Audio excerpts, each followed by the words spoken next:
So, Star Trek is one of my personal favorite TV shows, and it follows the adventures of the crew of the Enterprise as they travel between star systems. The same idea of superfast travel comes up in movies like Star Wars and books like The Dispossessed. Interstellar travel is huge in popular culture, but it's always seemed like a distant fantasy. But what if I told you it didn't have to be a distant fantasy? In fact, our society is now beginning to develop the very technologies that will soon allow us to travel between the stars. But first, a little about me. Right now, I'm majoring in mechanical engineering and applied mathematics, which I would like to use in the aerospace industry.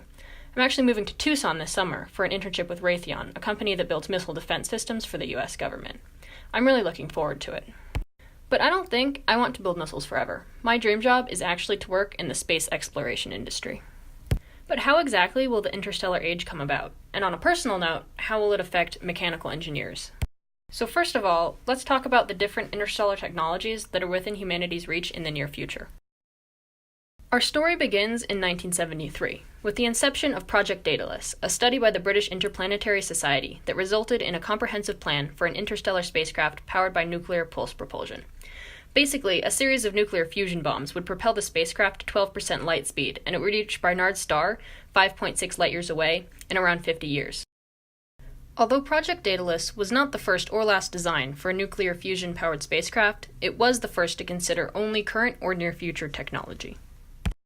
But the very real ideas behind Project Daedalus remained largely unexamined until recent years. The first true re-examination of Project Daedalus launched in 2009 with Project Icarus, an ongoing effort to update and complete the designs from Daedalus.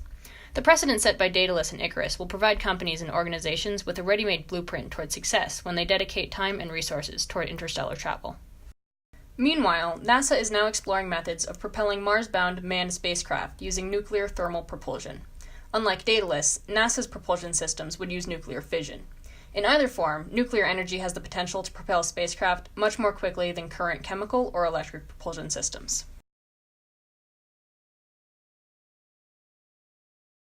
But another interstellar option is light sails. In this concept, the spacecraft uses large solar arrays to generate energy from photons that come into contact with the arrays.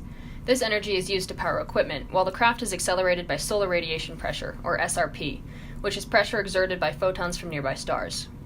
The first successful interplanetary solar sail launched in 2010 with the Japanese Icarus project. Yes, this is a different Icarus project. Icarus completed its mission, which was to accelerate as a result of SRP and use SRP for navigation and control, and it now orbits around the Sun while periodically transmitting data to Earth. But Icarus has a big drawback. It's unreliable. Because it only receives enough solar power for 3 months out of the year, it spends most of its time in hibernation.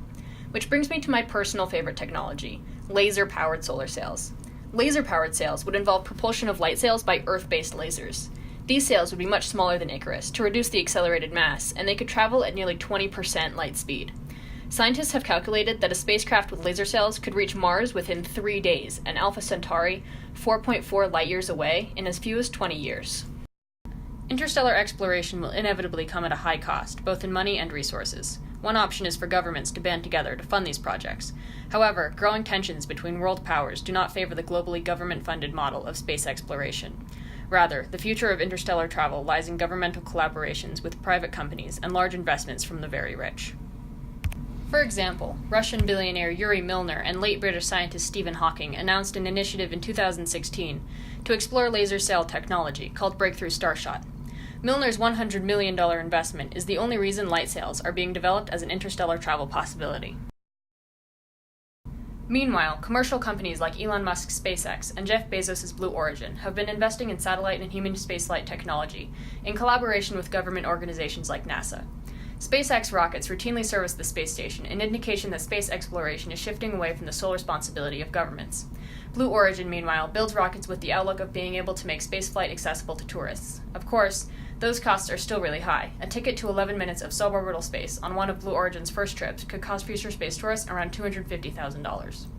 And although a space industry catering to the whims of the rich may be unappealing, it is the pockets of Bezos' rich space tourists and Musk's wealthy Mars colonizers that will allow their companies to fund further space exploration, particularly farther-reaching projects like those in other solar systems.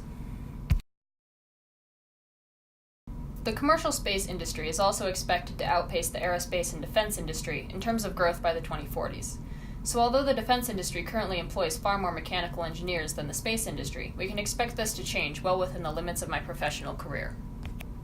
This brings me to the ethical considerations of interstellar engineering. As an engineer, I consider myself ethically responsible for the things I create.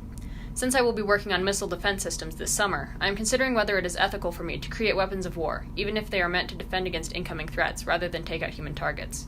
If at some point I work on an interstellar spacecraft, I would be forced to consider whether it is ethical to work toward the expansion of human civilization into untouched parts of the universe. There is also the question of whether space exploration is worth the enormous resources it would require, when such resources could be used on Earth. For example, when the Pioneer 10 probe launched in 1972, its mission was to do a flyby of Jupiter. However, Jupiter's gravity would lend so much speed to Pioneer via the slingshot effect that the probe would launch into interstellar space following its mission completion. As science reporter Richard Hoagland described it at the time, Pioneer was, quote, something that will last longer than the pyramids, the ice ages, and even the Earth itself, unquote. That's a huge responsibility. Hoagland and Carl Sagan created the Pioneer plaque as a message to any life it might encounter, which I've imperfectly recreated here. It's a start, but there's also a lack of diversity in the Pioneer plaque, signaling that engineering disciplines need more diverse perspectives. Greater diversity in engineering is also important because it encourages radical innovation.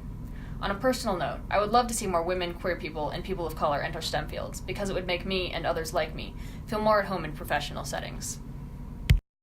So, in summary, there are a ton of awesome technologies in development that could lead to interstellar space exploration within our lifetimes.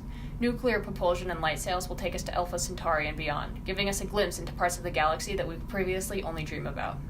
This new field will raise new ethical quandaries, and it will also require a new generation of diverse and enthusiastic engineers, and I can't wait to be one of them.